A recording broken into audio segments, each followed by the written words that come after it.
샬롬! 사랑하는 제자들교회 성도님들, 한 주간 평안하셨습니까? 이번 주 우리는 예수님의 고난을 묵상하는 고난주간을 보냈습니다. 그래서 오늘은 예수님의 고난과 십자가의 죽음, 그리고 부활에 대해서 살펴보고 요한복음 숲과 나무를 마무리하도록 하겠습니다. 예수님께서는 요한복음 16장에서 세상이 자신을 미워하고 핍박했던 것처럼 제자들도 세상으로부터 미움과 핍박을 받을 것이라고 말씀하셨습니다. 그리고 담대하라라고 덧붙이셨습니다. 예수님께서 제자들을 향해 담대하라고 말씀하신 이유는 이미 예수님이 세상을 이기었기 때문입니다. 즉 승리하셨다는 것입니다. 그러면 예수님의 승리가 무엇일까요? 요한복음의 저자는 그 승리가 무엇인지를 요한복음 18장부터 20장에 걸쳐서 말하고 있습니다. 바로 예수님의 죽음과 부활입니다. 요한복음은 공간복음인 마태, 마가, 누가복음과는 달리 예수님의 고난과 부활의 이야기를 다른 관점에서 기술하고 있습니다. 예수님의 십자가와 부활을 한 세트로 엮어서 이 모두가 영광에 이르는 길이라고 묘사하는데요. 그래서 요한복음은 예수님이 십자가에서 죽으시는 것을 수동적으로 죽임당하는 모습이 아니라 능동적으로 죽음을 향해 걸어가시는 모습으로 묘사하고 있습니다. 예수님은 자신을 잡으러 온 자들을 향해서 에고 에이미라고 자신의 정체성을 나타내셨습니다.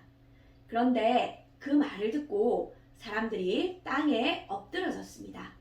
이 에고 에이미는 구약에서 하나님이 자신의 정체성을 나타내실 때 하셨던 나는 스스로 있는 자다 라고 하는 말을 헬라어로 한 것인데요.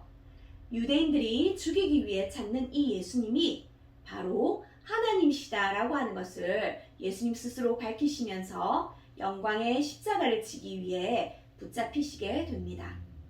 예수님께서는 이스라엘의 왕이자 하나님의 아들이라고 주장했다는 이유로 대제사장에게 신문을 받으시고 또 로마의 총독 빌라도에게 재판을 받으십니다. 당시 로마의 지배를 받고 있던 이스라엘에서 누구든지 자신을 유대인의 왕이라고 주장하는 사람들을 빌라도는 그냥 간과할 수가 없었습니다.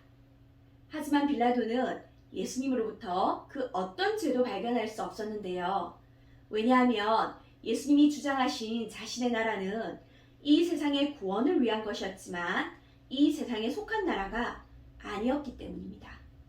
그런데 특이하게도 예수님의 재판을 중간에 두고 베드로가 3번이나 예수님을 부인하는 장면이 감싸고 있는데요. 이런 배치는 예수님이 자신의 십자가를 향해서 능동적으로 나아가셨다는 것을 베드로의 부인과 대조해서 보여주는 것입니다.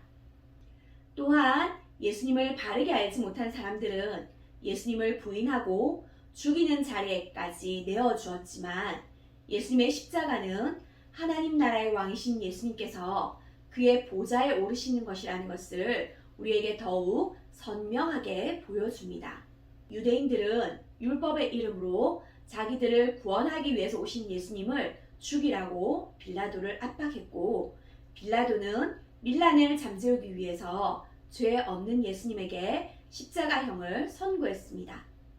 하지만 하나님은 그 모든 것을 선으로 바꾸셔서 유대인만을 위한 구원자가 아니라 온 세상의 구원자로 예수님을 세우셨습니다.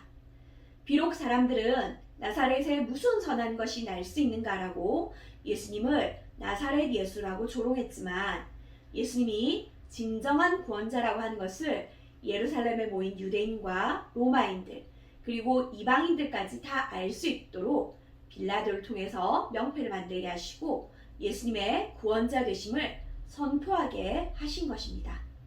예수님은 온 세상의 왕으로서 왕이 자신의 왕자를 향해서 당당하게 걸어가는 그 대관식처럼 자기의 십자가를 지고 의연하게 죽음을 향해 걸어 나가셨습니다.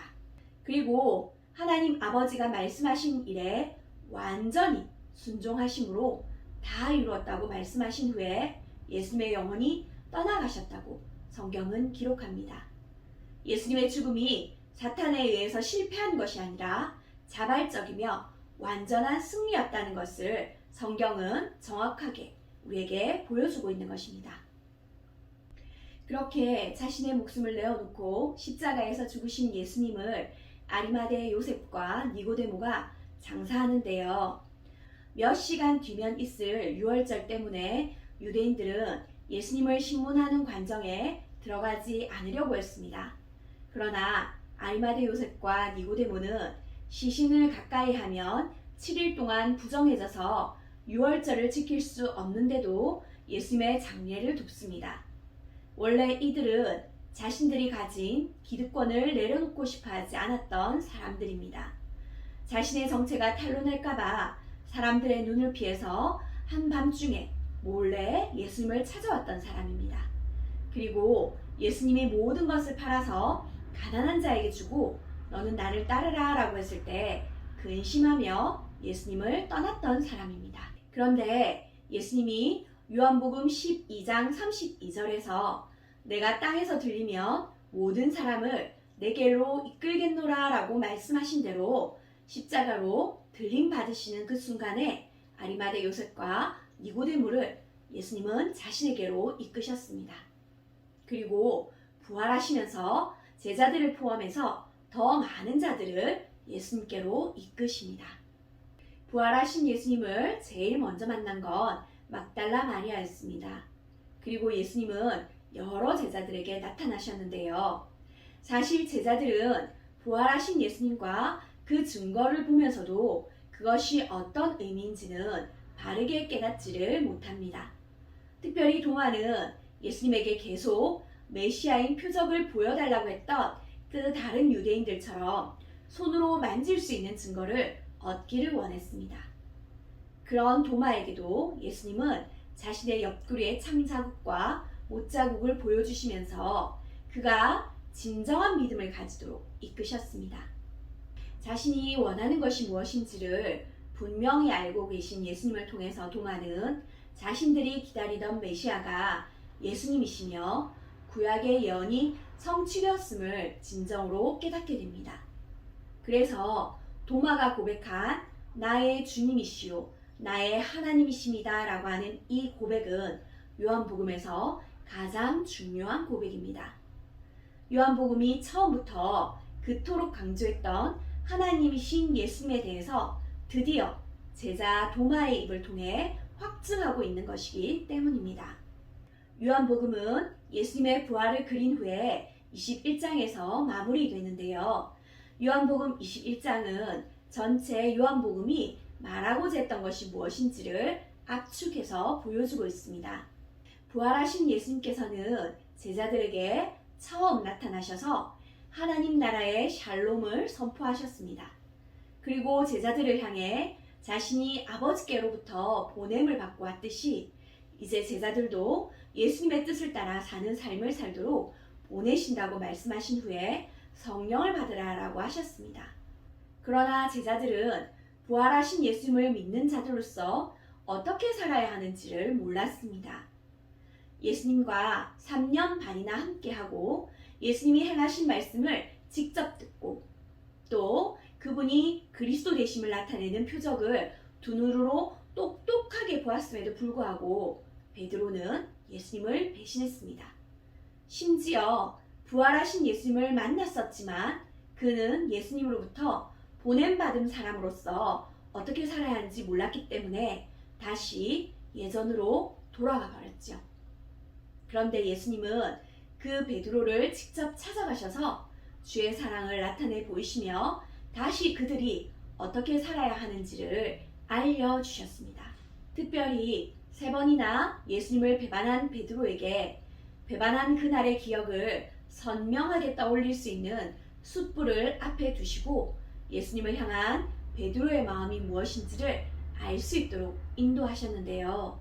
내가 진정으로 나를 사랑한다면 나의 양을 먹이라 라고 3번 말씀하시면서 자신의 양을 맡기셨습니다.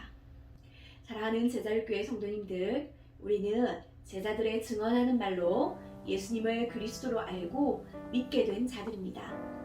예수님은 우리에게도 동일하게 말씀하고 계십니다. 내가 나를 사랑하느냐? 그렇다면 내 양을 먹이라. 이 말은 목회자나 교육자에게만 주어지는 말씀이 아닙니다. 교회의 리더들에게만 주시는 말씀이 아닙니다. 예수님을 나의 주, 나의 하나님이라고 고백하는 모든 성도에게 주시는 말씀입니다. 예수님을 사랑한다고 고백하신다면 우리 옆에 두신 예수님의 양된 교회의 지체들을 사랑으로 섬기는 일에 순종하시기 바랍니다. 그래서 주님 앞에 서게 될 때 다 이루었다라고 예수님처럼 고백하게 되는 저와 여러분 되시기를 소원합니다. 함께 기도하시겠습니다. 우리를 사랑하시는 하나님 아버지, 우리를 구원하시기 위해 아들을 십자가에 죽기까지 내어주신 하나님의 사랑에 감사합니다. 주님의 사랑으로 구원받았음에도 진정한 주의 자녀로 살지 못하는 우리를 긍휼히 여기시며 늘 찾아와 주시는 예수님을 인해서 감사합니다. 부족한 투성이 있지만 주를 사랑한다는 그 마음 하나로 주의 양들을 먹이라 사명을 주시니 감사합니다. 마지막 날에 주님 앞에 섰을 때 주님이 보내신 일을 다 이루었다라고 고백할 수 있도록 날마다 우리에게 주의 성령으로 충만케 해주시옵소서. 주의 사랑을 우리에게 부어주시옵소서. 어제보다 오늘, 또 오늘보다 내일 주님을 더 사랑함으로 맡기신 주님의 교회, 주님의 양들을 잘 먹이는 일을 감당할 수 있도록 우리를 도와주시옵소서. 그렇게 하실 그 주님을 기대하며 살아계신 예수 그리스도의 이름으로 기도드리옵나이다.